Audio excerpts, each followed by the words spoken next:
tenu du contexte géopolitique, les touristes russes ne sont pas attendus sur la Côte d'Azur cette année. Selon le Comité régional du tourisme, l'Office du tourisme métropolitain et la Fédération de l'hôtellerie, de la restauration et du tourisme, cette clientèle ne représente pas une grande part du marché, même si elle dépense beaucoup.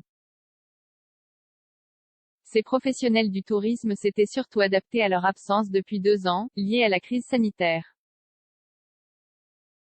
Ils représentaient, en 2019, 7% des recettes sur la Côte d'Azur pour 190 000 nuitées en moyenne par an, c'est-à-dire 4,5% des nuitées étrangères au total, d'après les chiffres du Comité régional du tourisme, CRT.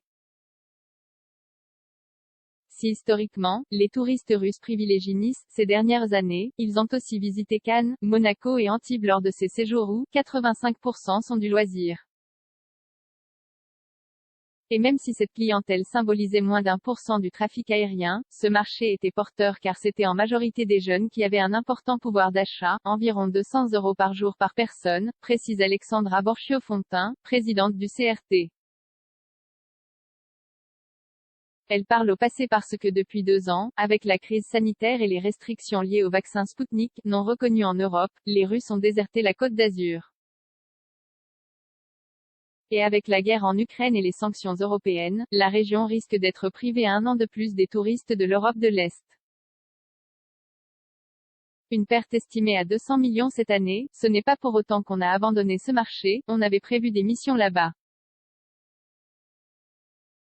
Il y a une histoire avec la Côte d'Azur. Et il possède environ 1000 résidences secondaires, ça veut dire qu'il y a un vrai attachement, détaille Alexandra Borchio-Fontin.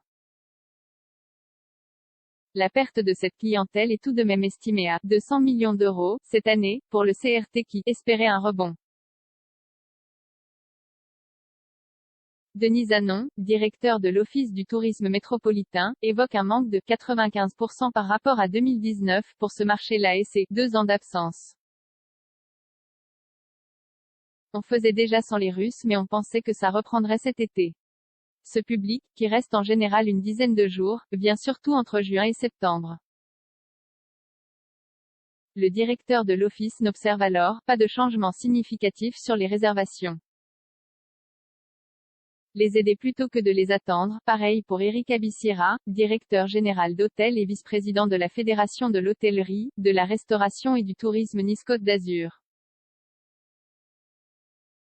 Les Russes sont plutôt des clients des 4 ou 5 étoiles. Mais juste en dessous, on accueillait des Ukrainiens, notamment grâce à la liaison directe avec Kiev. Ils réservaient en général en mai. C'est alors à ce moment-là qu'on pourra évaluer les impacts. Mais on le sait, cet été, il n'y aura ni Russes, ni Ukrainiens. Même si la guerre s'arrête, il y aura un pays à reconstruire.